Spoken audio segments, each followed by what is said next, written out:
försöker ju att jag tar första steg på vår vandring.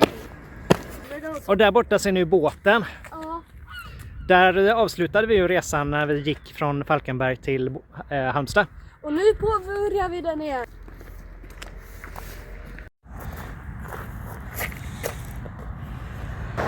Här vid Fyllån så behöver man göra en liten omväg och lämna stranden. Så det är väl en liten omväg på några kilometer. Och vi har precis gått under motorvägen. Ja, vi vandrar ut med tågrälsen. Vi har ju inte lika mycket packning nu som vi ska få ikväll. Då mamma kör hit med bilen och hämtar med tältet så att vi kan fortsätta imorgon med både tält och allt. Hade du hittat något? En lång mask. Så nu börjar vi närma oss kusten igen efter den här lilla omvägen vid Fyllån. Det är lite tråkigt att det inte går någon bra bro där ute vid Fyllån. Ja, det är det. Annars hade man ju inte behövt ha den här avstickaren. Ja. Men som sagt, den tog väl någon timme kanske? Eller något sånt. Arvid, vad tycker du om vandringen hittills? Ja. Han säger bra.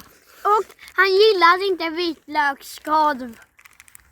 Vad har du där då? Kan du öppna den? Vitlöksskarv.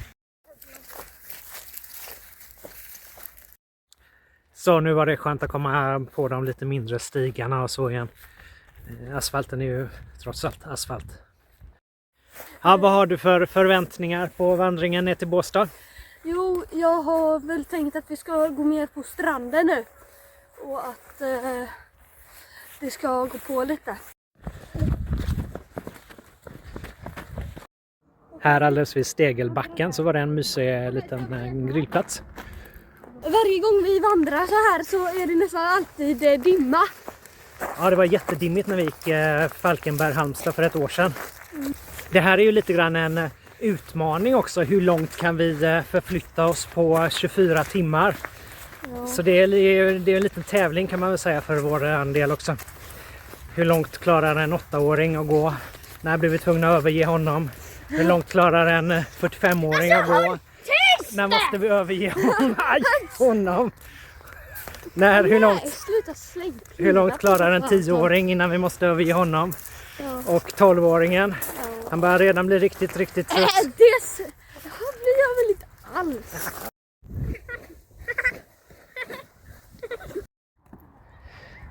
Nu har vi kommit fram till Genevardsån och den är väl inte jättedjup. På sommaren kan man säkert vada här över, men nu i mars så kommer vi att gå upp till en bro som ligger en liten bit här uppåt land. Det är roligt att ha pojkarna med sig, de hittar på väldigt mycket bus. Det var en liten svacka när de tyckte att de var lite trötta, men nu har de gått på jättebra. Vi har väl gått kanske 13, 14, 15 kilometer eller något sånt där. Här kommer vi fram till något väldigt häftigt som vi inte kände till. En hängbro över Genevardsån. Nu går i och för sig inte Hallandsleden över ån, men vi måste ju gå över här ändå. Vi hittade ju en boll innan här så vi har den och skjuter framför oss. Man måste stanna och göra sådana här små äventyr. Det är roligt både för dem och för mig. Och bollen är... Här i Tunnelsa naturreservat så var det jättefint.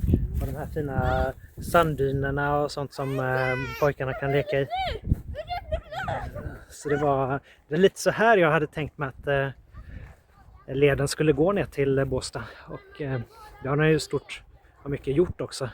Men just här var det helt idylliskt om ni ser stigen slingra bort där. Det var jättefint. Hej då, var är du någonstans? Jag är i Halmstad kommun. Fast tvärtom. Aha. Ja. Hej då, var är du? Jag är i Laholms kommun. Var är du? Jag är i Halmstads kommun. Vi går ju inte så där jättelångt ifrån motorvägen. Man hör motorvägen hela tiden kan man säga. Och nu har vi kommit fram till en bensinstation så vi tänkte passa på att köpa lite mat och fylla på förråden och så. Den är alldeles här framme. Sen är det väl lite tråkigt att man hela tiden hör motorvägen när man vandrar. Då måste ju Halmstad vara här. Eller något. Där kanske. Ja, vi är på och så har vi gått till dit och så ska vi gå i rasande tempo där.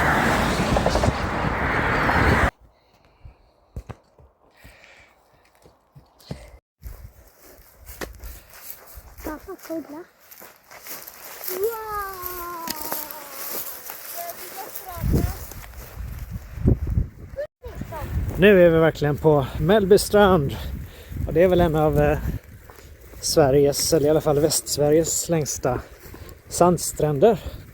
Och det betyder ju att nu ser vi inte Båstad, men det borde vara där borta i dimman någonstans. Eller vad tror du, Anton? Ja.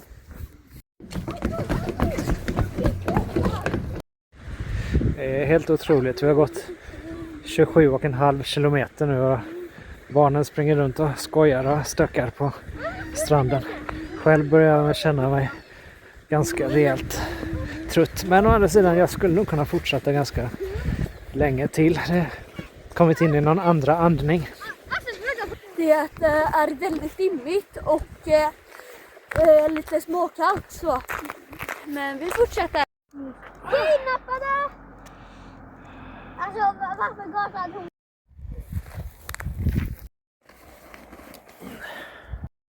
Ja, nu är vi på dag 2. Sen har vi också förlorat 2 medlemmar.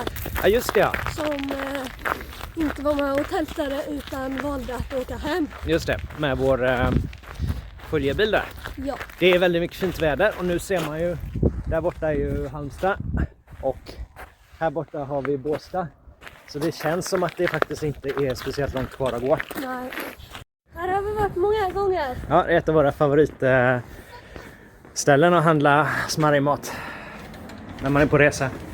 En sak som jag tycker är ganska kul när man är ute så här, det är olika geologiska fenomen. Och nu, precis nu, så är vi ju faktiskt i en av Europas viktigaste geologiska zoner där Törnqvistzonen går. Och som vi alla vet så skiljer ju Törnqvistzonen den skandiska bergarten och den mer europeiska berggrunden. Lämnar vi stranden och fortsätter mot Båstad station där vi ska ta tåget tillbaka till Falkenberg. Här har vi ju Skåneleden som vi inte ska fortsätta på idag, men och så har vi Hallandsleden som inte är i Halland utan i Skåne. För nu är vi ju i Skåne. Ja. Men Skåneleden tar vi säkert snart. Ja, det gör vi absolut.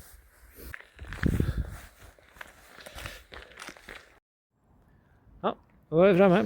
Ja, det var vi. Då blir det väl Skåneleden nästa gång. Blir det väl. Ja, då får vi summera vår vandring mellan Halmstad och Båstad. Vad tycker du, Axel? Jag tycker väl det har varit bra. Det var ju lite kallt på natten där, men annars var det bra tycker jag.